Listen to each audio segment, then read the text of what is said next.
Hello friends, welcome back to Anvesha channel. आज हम लोग पढ़ेंगे बाल गोविंद भगत।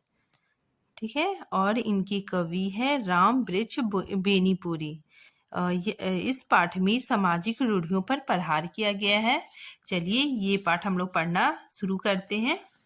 देखिए, बाल गोविंद भगत मंझले कद के गोरे चिट्टे आदमी थे। ठीक है, यहाँ पे लेखक मतलब इनके बारे में बता रहे हैं कि वे कैसे उनका उनका रूप कैसा था। ठीक है, देखिए बाल गोविंद भगत मंझले मंझले मतलब क्या होता है ना कि ना बड़ा ना छोटा, मतलब मीडियम साइज के थे। ठीक है, गोरे चिट्टे आदमी थे वे। ठीक है, 60 के ऊपर ही होंगे। लेखक यहाँ पे अनुमान लगा रहे हैं कि वे 60 के ऊपर ही होंगे। ठीक है, बाल पक गए थे, बाल क्या हो गए थे, सफेद हो गए थे। ठीक है, लंबी दाढ़ी या जटा जूट तो नहीं रखते थे।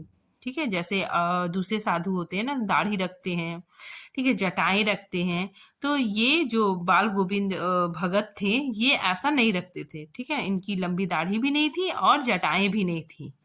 ठीक है, किंतु हमेशा उनका चेहरा सफेद बालों से ही जगमग किए रहता था। मतलब उनका जो चेहरा था, उनका चेहरा जो था वो सफेद बालों से ही मतलब चमकता रहता था। ठीक है, कपड़े बिल्कुल कम पहनते थे वे, कपड़े बहुत कम पहनते थे। कमर में एक लंगोटी मात्र और सिर पर कबीरपंथी की सी कन फटी टोपी। मतलब वे एक मतलब कमर में लंगोटी लंगोटी पहनते थे। ठीक है, और सिर में कबीरपंथी। कबीरपंथी क्या होता है ना कि जो कबीर के उद्देश्यों को फॉलो करते हैं। ठीक है, और मतलब और मतलब कनफटी टोपी, मतलब यहाँ पे बताया जा रहा है कि जो लोग मतलब जो मुस्लिम की तरह टोपी पहनते हैं। ठीक है, तो वही कबीर पंथी टोपी पहनते थे वे। ठीक है, देखिए यहाँ पे आप फोटो में देखिए, देखिए इस तरह का वे टोपी पहनते थे। इसी को कबीरपंथी टोपी बोला जाता है। ठीक है, इसीलिए यहाँ पे बोला जा रहा है कि कबीर पंथियों की सी कनफटी टोपी पहनते थे। ठीक है, जब जाड़ा आता था, मतलब जब सर्दी का मौसम आता था, तो एक काली कमली मतलब एक कंबल, ठीक है ना, कंबल वो क्या करते थे, ओढ़ते थे। ठीक है, मस्तक पर हमेशा चमकता हुआ रामानंदी चंदन। रामानंदी चंदन क्या होता है, एक तिलक होता है। ठीक है, जो नाक के छोर से मतलब नीचे हमारा नाक है, वो नाक से लगाया जाता है। ठीक है ना, ऊपर पूरे माथे तक। जैसे औरतें लगाती है ना तीज वगैरह में, औरत लोग लगाती है पूरा नाक से जो सिंदूर लगाती है, उसी तरह ये रामानंदी तिलक होता है। ठीक है, तो वे उसी तरह लगाते थे, पूरा नाक से लेके माथे तक वो मतलब टीका लगाते थे। ठीक है, गले में तुलसी की जड़ों की एक बेडोल माला, वे एक मतलब माला पहनते थे। जो क्या था ना, बेडोल मतलब उतना अच्छा नहीं लगता था। ठीक है, ऊपर की तस्वीरों से यह नहीं माना जाए कि बाल गोविंद भगत साधु थे। मतलब ऊपर जैसा बताया जा रहा है उससे ये नहीं लगता है कि वो साधु थे। ठीक है, नहीं, बिल्कुल गृहस्थ। वे क्या थे, एकदम गृहस्थ जीवन जीते थे। ठीक है, जैसे मान लीजिए कोई साधु होता है तो वो क्या करता है ना, अपने घर बार सब छोड़ देता है। लेकिन ये बाल गोविंद भगत जो थे, ये तो साधु थे लेकिन ये गृहस्थ जीवन भी जीते थे। ठीक है, यहाँ पे लेखक बोल रहे हैं कि उनकी गृहिणी मतलब उनकी पत्नी की तो मुझे याद नहीं, उनके बेटे और पतहू को तो मैंने देखा है। मतलब लेखक बोल रहे हैं कि मैंने उनकी पत्नी को नहीं देखा, लेकिन उनके बेटे और पतहू मतलब बेटे की पत्नी को देखा है। ठीक है, थोड़ी खेती बाड़ी भी थी, तो थोड़ी खेती बाड़ी भी है उनका। ठीक है, मतलब खेती बाड़ी भी था उनका, एक अच्छा साफ सुथरा मकान भी था। ठीक, आगे देखिए, किंतु खेती बाड़ी करते वे क्या करते थे, खेती बाड़ी भी करते थे, परिवार भी रखते थे। ठीक है, बाल गोविंद भगत साधु थे। ये कौन थे, साधु थे। ठीक है, साधु की सभ्य परिभाषाओं में खरे उतरने वाले। ठीक है, ये मतलब साधु की जितनी सारी क्वालिटी होती है वो सारे इनमें थे। ठीक है, कबीर को साहब मानते थे, कबीर को अपना गुरु मानते थे। ठीक है, उन्हीं के गीतों को गाते थे, उन्हीं के गीतों को वो गाते थे, उन्हीं के आदेशों पर चलते थे। मतलब कबीर के आदेशों पे वे चलते थे, उनके उद्देश्यों को मानते थे। ठीक है, कभी झूठ नहीं बोलते और खरा व्यवहार रखते, सभी से क्या बहुत मतलब खरा व्यवहार रखते, अच्छा व्यवहार रखते। ठीक है, किसी से भी दो टूक बात करने में संकोच नहीं करते। मतलब किसी से भी एकदम सीधे सीधे बात करते थे, मतलब घुमा फिरा के नहीं बात करते थे, सीधे सीधे मतलब उनसे जो बात करना रहता था वो कर लेते थे। उसमें वो हिचकिचाते नहीं थे। ठीक है, मतलब घबराते नहीं थे। ना किसी से खामखा झगड़ा मोलते थे, किसी से लड़ाई भी नहीं करते थे, किसी की चीज नहीं छूते थे। ठीक है, ना बिना पूछे व्यवहार में लाते थे, मतलब किसी की चीज छूते भी नहीं थे, मतलब उससे पूछे बिना मतलब उसका यूज नहीं करते थे। ठीक है, इस नियम को कभी कभी इतनी बारीकी तक ले जाते कि लोगों की कुतूहल होता, मतलब लोगों को हैरानी होता। ठीक है, कभी वह दूसरों के खेतों में शौच के लिए भी नहीं बैठते, मतलब कभी वे मतलब दूसरे के खेतों में टॉयलेट करने के लिए भी नहीं बैठते। ठीक है, वह गृहस्थ थे, वह मतलब उनका परिवार था, लेकिन उनकी सब चीजें साहब की थी, मतलब उनका जो सारा चीज था वो किसका था? कबीर का था। ठीक है, जो कुछ खेत में पैदा होते सिर पर लाद कर पहले उसे साहब मतलब कौन? कबीर, कबीर के दरबार में ले जाते। ठीक है, जो उनके घर से 4 कोस दूर पर था एक कबीरपंथी मठ। ठीक है, एक कबीरपंथी मठ था, कबीरपंथी दरबार था। ठीक है ना, वह दरबार में भेंट रूप में रख देते, मतलब अपने अनाज को वहां पे रख देते। ठीक है ना, उसके बाद फिर उन्हें जो प्रसाद के रूप में जो अनाज मिलता था उसी को वो घर लाते और उसी से गुजारा चलाते हैं। आगे देखिए, इन सब के ऊपर मैं तो मुग्ध था।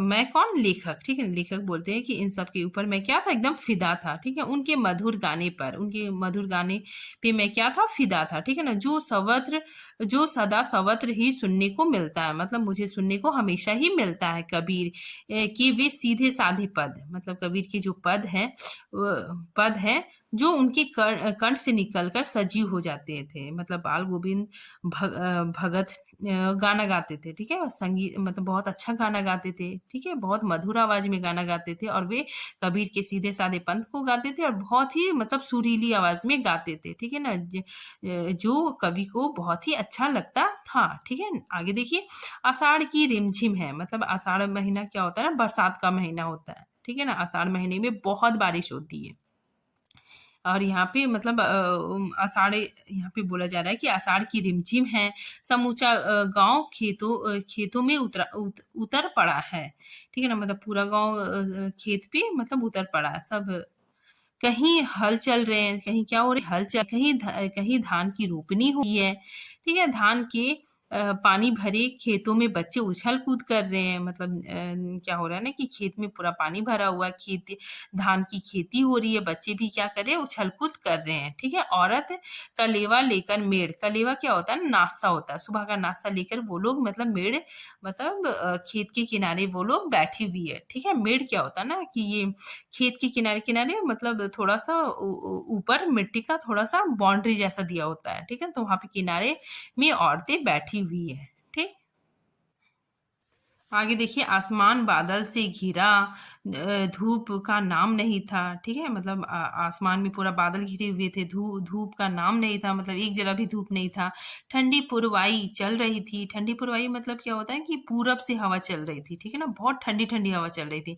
ऐसे ही समय आपके कानों में एक स्वर तरंग झंकार सी कर उठी। यह क्या और कौन है, यह पूछना ना पड़ेगा। मतलब यहाँ पे कवि बोल रहे हैं कि ऐसे समय में मतलब हमारे कानों में एक बहुत ही मतलब बहुत ही सुरीला गीत सुनाई देता है। ठीक है ना, बहुत ही मधुर गीत सुनाई देता है, और यह गीत किसका है? बाल गोविंद भगत का। ठीक है, देखिए, बाल गोविंद भगत समूचा शरीर कीचड़ से लिथड़े अपने खेत में रोपनी कर रहे हैं। मतलब उनका शरीर क्या हो? कीचड़ से मतलब लथा हुआ है, मतलब भीगा हुआ है। ठीक है ना, कीचड़ में डूब के ही मतलब धान की खेती होती है, तो वो कीचड़ में डूबे हुए हैं और क्या कर रहे हैं ना, अपने खेत में धान की रोपनी कर रहे हैं। ठीक है, उनकी अंगुली एक एक धान के पौधे को पंक्तिबंद खेत में बिठा रही है, मतलब वे अपने अंगुली से धान की खेती को लाइन बाय लाइन ऐसे ऐसे बिठा रहे हैं। ठीक है, उनका कंठ एक एक शब्द को संगीत के जीने पर चढ़कर कुछ को ऊपर स्वर्ग की ओर भेज रहा है। मतलब वो धान की रोपनी भी कर रहे हैं और गाना भी गा रहे हैं। ठीक है ना, मतलब संगीत की धुन भी गा रहे हैं, ठीक है ना। तो उनका जो संगीत है, उनका जो वे जो गा रहे हैं वो क्या हो रहा है ना, कुछ गाने उसके ऊपर की ओर स्वर्ग की ओर जा रही है, कोई हवा में बिखेर रही है, ठीक है ना, हवा में थिरक रही है। और कुछ कुछ कुछ इस पृथ्वी के मिट्टी पे खड़े लोगों के कानों तक भी सुनाई दे रही है, ठीक है। उनका संगीत लोगों को भी सुनाई दे रही है, ठीक है ना। बच्चे खेलते हुए झूम उठते हैं, मतलब उनका जो गाना सुन के बच्चे भी क्या कर रहे हैं, एकदम झूम रहे हैं। मेड़ पे खड़ी औरतें, जो मेड़ पे मतलब खेत के किनारे जो औरतें खड़ी है, उनके ओठ भी कांप उठते हैं और वे गुनगुनाने लगती है। मतलब वे भी बहुत, मतलब उनके गाना सुन के वे भी क्या करने लगती है, गुनगुनाने लगती है, ठीक है ना। मतलब इतना अच्छा गाते हैं। हलवाहे, हलवाहे मतलब क्या होता है, जो हल चलाते हैं, ठीक है ना। हलवाहे के पैर ताल से उठने लगते हैं, संगीत के ताल से उठने लगते हैं, ठीक है। रोपनी करने करने वालों की अंगुलियां एक अजीब क्रम से चलने लगती है, ठीक है। मतलब उनका गाना सुन के सब लोग एकदम गाना के लय में, मतलब गाना के लय में एकदम डूब जाते हैं, ठीक है। इसलिए यहाँ पे बोला जा रहा है, रोपनी करने वाले की अंगुलियां एक अजीब क्रम में चलने लगती है। बाल गोविंद भक्त का यह संगीत है या जादू? इसीलिए यहाँ पे लेखक बोल रहे हैं कि बाल गोविंद भगत का यह संगीत है कि संगीत है या जादू, ठीक है, कि सबको एकदम मदोमस्त कर दिया है। आगे देखिए, भादो की वह अंधेरी अंधेरिया अंधेरिया रात, ठीक है। मतलब यहाँ पे बोले भादो क्या है, एक महीना है, ठीक है। तो उसमें क्या है कि बहुत अंधेरा रहता है, वो रात क्या होती है, बहुत अंधेरिया रात होती है, ठीक है। अंधेरिया रात, ठीक है। अभी अभी थोड़ी ही देर पहले मूसलाधार बारिश खत्म हुई। अभी थोड़ी देर पहले क्या हुआ, बहुत मूसलाधार बारिश हुई, ठीक है। बादलों की गर्जन, बिजली की तड़प में आपने कुछ नहीं सुना हो, मतलब ये बिजली की कड़क ये इसमें आप लोगों ने कुछ नहीं सुना हो। किंतु अब झिल्ली, अब क्या हो गया ना, पूरा बारिश हो गई, सब कुछ शांत वातावरण हो गया। अब झिल्ली की झनकार या दादरों की टर बाल गोविंद भगत के संगीत को अपने कोलाहल में डूबे नहीं सकती। मतलब यहाँ पे बताया जा रहा है कि पूरा माहौल एकदम शांत हो गया। अब झिल्ली मतलब क्या हो गया, झिंगुले और मेढकों की टर की आवाज सुनाई देती है। तो इससे भी क्या होता है ना कि कोलाहल, मतलब थोड़ा शोरगुल हो जाता है। इतना शोरगुल में भी क्या होता है कि उनका जो गाना है, उनका जो संगीत है, वो एकदम स्पष्ट सुनाई देता है, ठीक है। मतलब उनका संगीत सुनाई दे रहा है बहुत अच्छे से, ठीक। उनकी खंजड़ी, खंजड़ी मतलब क्या होता है, डफली, ठीक है ना। उनकी जो डफली डिमक डिमक बज रही है, उनकी डफली क्या हो रही है, डिमक डिमक बज रही है, ठीक है। वे गा रहे हैं, उनका गाना अभी भी चल रहा है, ठीक है। क्या गाना गा रहे हैं देखिए, गोदी में पीवा चमक उठे सकिया चिहुक उठे ना, हाँ पिया तो गोद में ही है, किंतु वह समझती है वह अकेली है, चमक उठती है चुहक उठती है उसी। तो ये क्या है ना, ये पद बाल गोविंद भगत गा रहे हैं, ठीक है ना। ये पद भी क्या कर रहे हैं, गा रहे हैं, ठीक।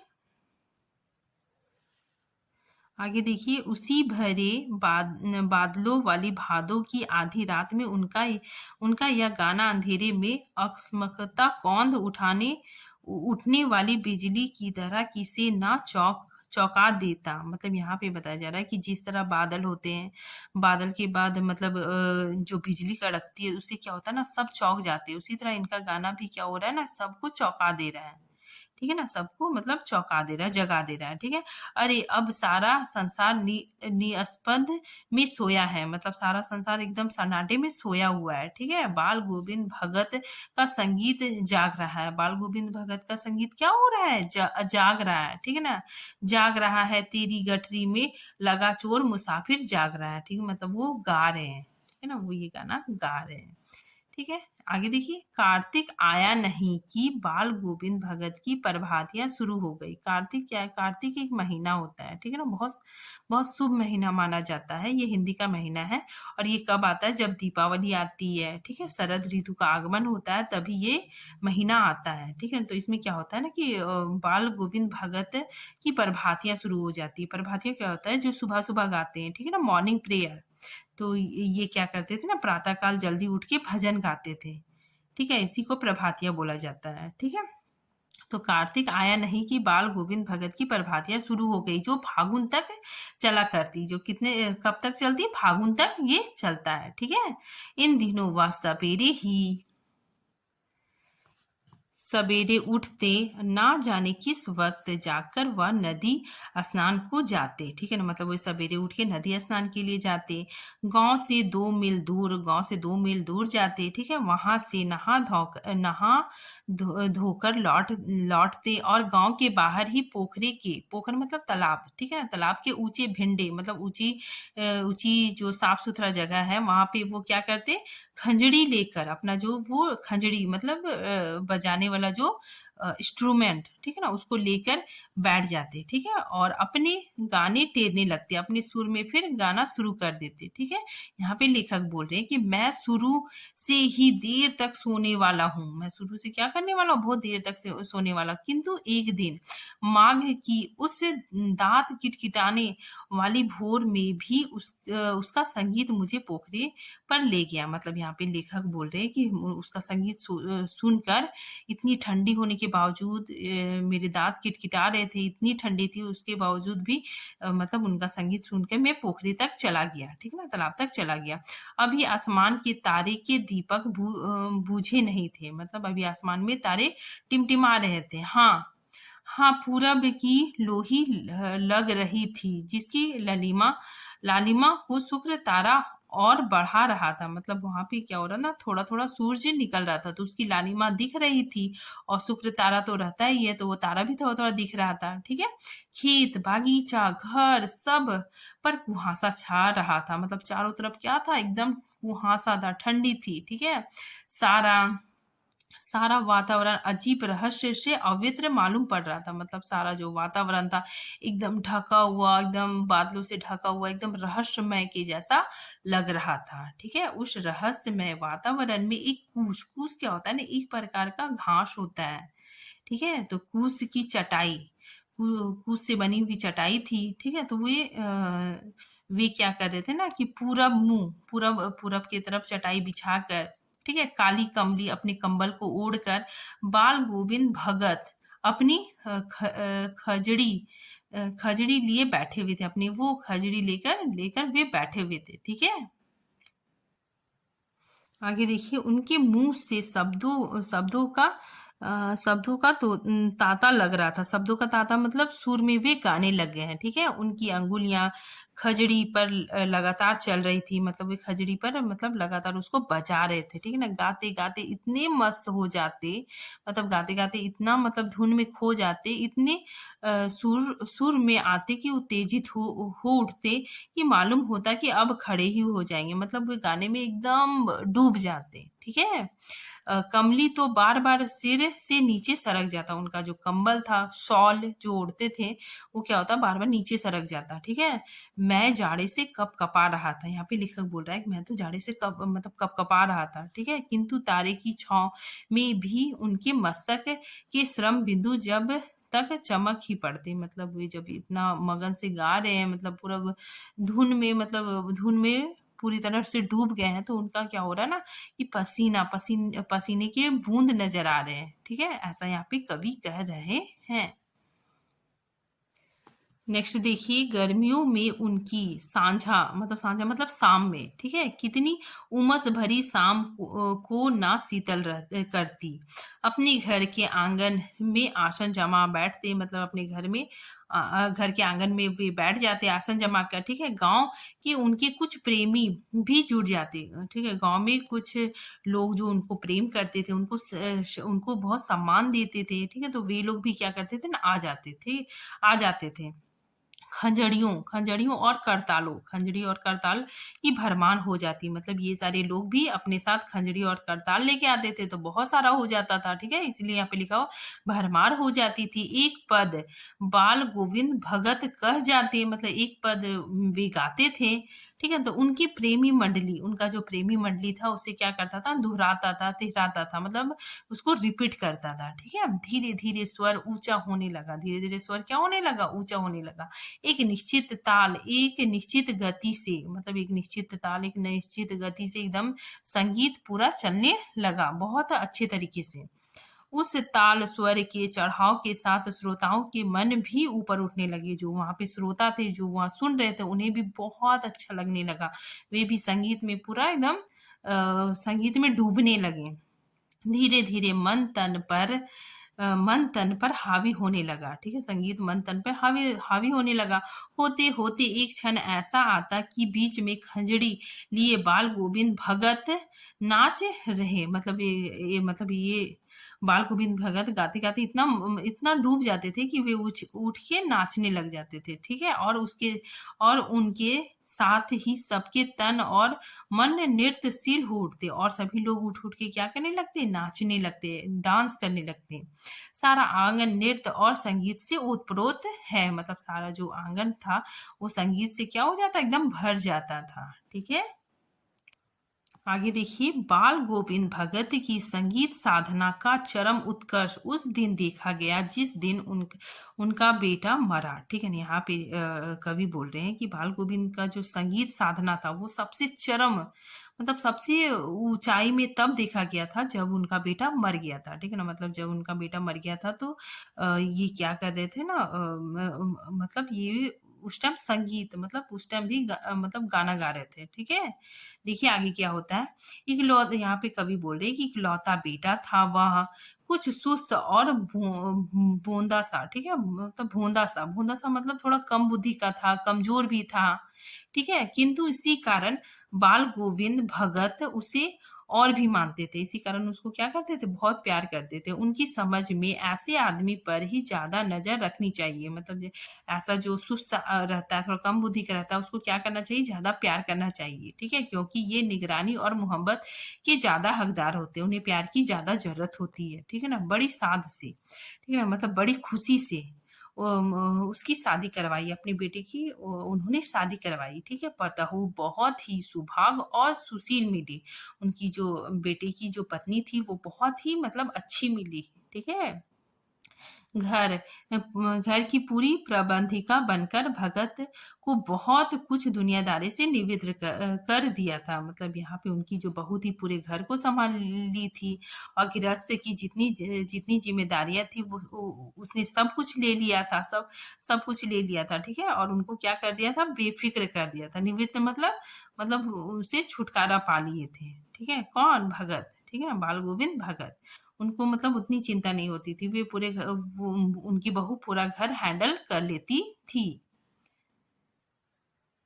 आगे देखिए, उनका बेटा बीमार है, इसकी खबर रखने के लिए लोगों को कहाँ फुर्सत थी। मतलब उसका बेटा बीमार था तो लोगों को उतना फिक्र नहीं था, किंतु मौत तो अपनी और सबका ध्यान खींच खींच कर ही रहती है। ठीक है, जब उनका मौत हुआ तो सभी का ध्यान उसके बेटे पे आ गया। ठीक है ना, हमने सुना, लेखक बोलता है, लेखक बोल रहे कि हमने जब सुना तो बाल गोविंद भगत का बेटा मर गया तो कौतूहल वश उनके घर गया। मतलब यहाँ पे लेखक उनके घर आए, देखकर दंग रह गया। यहाँ पे लेखक ही बोल रहे हैं कि देखकर दंग रह गया। बेटे को आंगन में एक चटाई पर लिटाकर एक सफेद कपड़े से ढक दिया। ठीक है, सफेद कपड़े से उसको ढक दिया अपने बेटे को।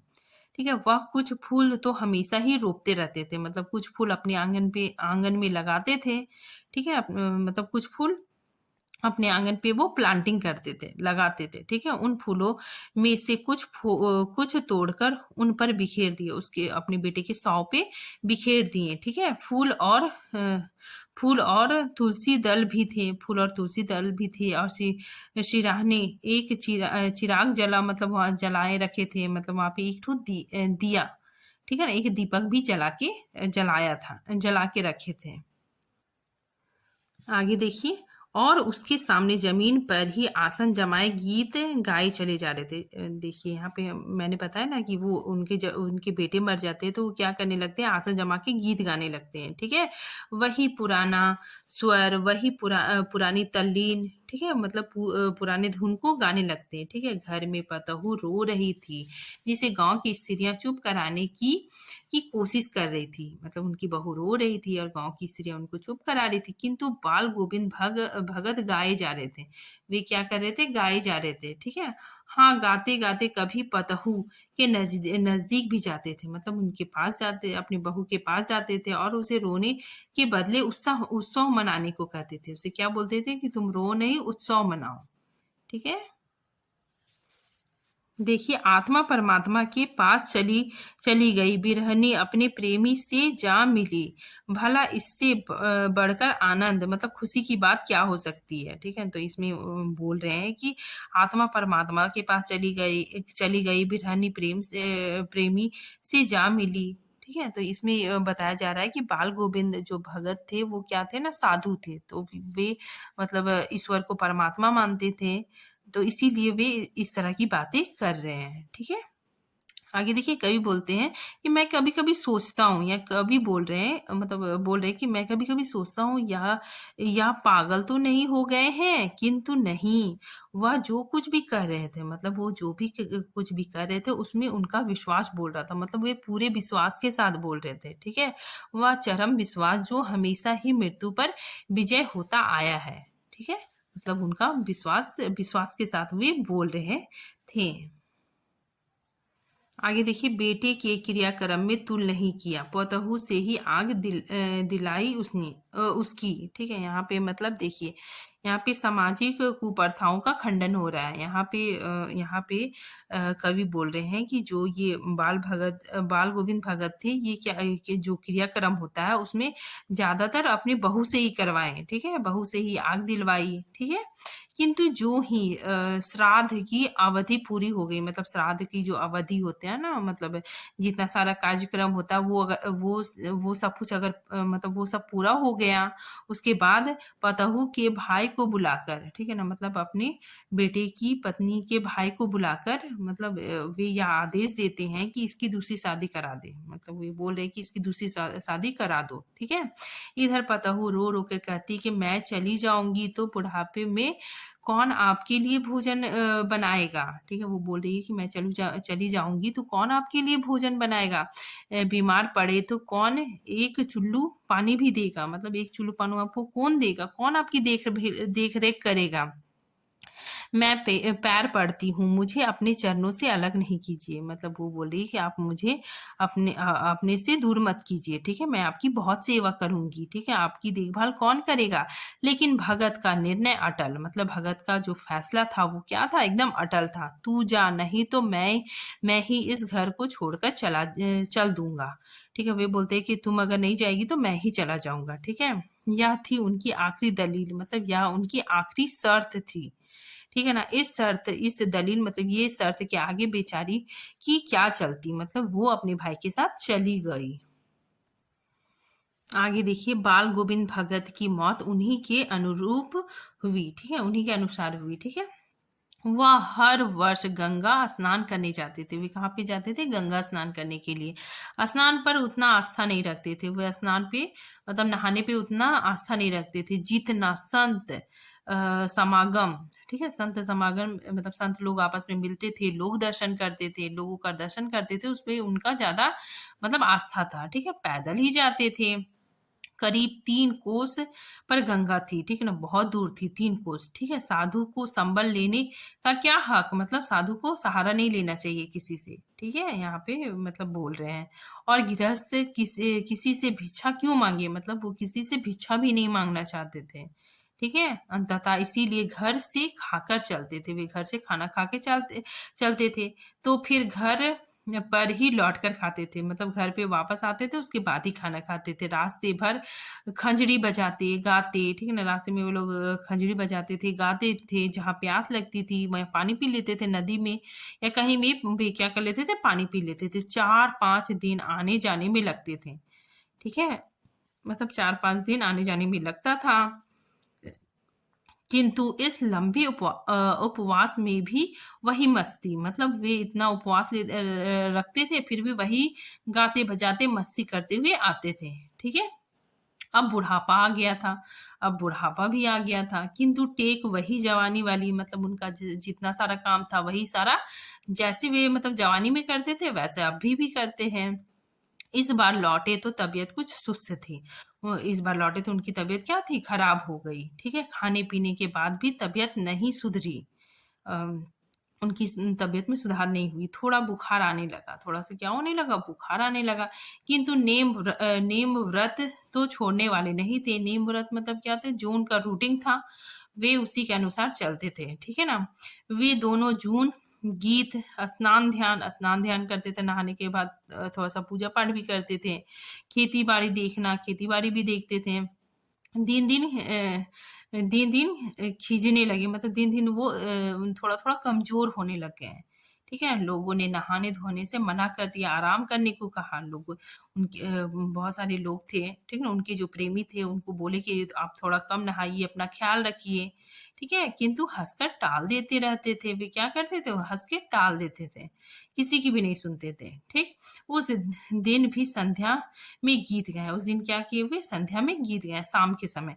किंतु मालूम होता है जैसे तागा टूट गया, ठीक है ना? यहाँ पे कवि ने उनकी मौत का वर्णन किया है कि जैसे तागा टूट गया हो, माला का एक-एक दाना बिखरा हुआ हो, ठीक है? माला का दाना क्या हो गया था? बिखर गया था।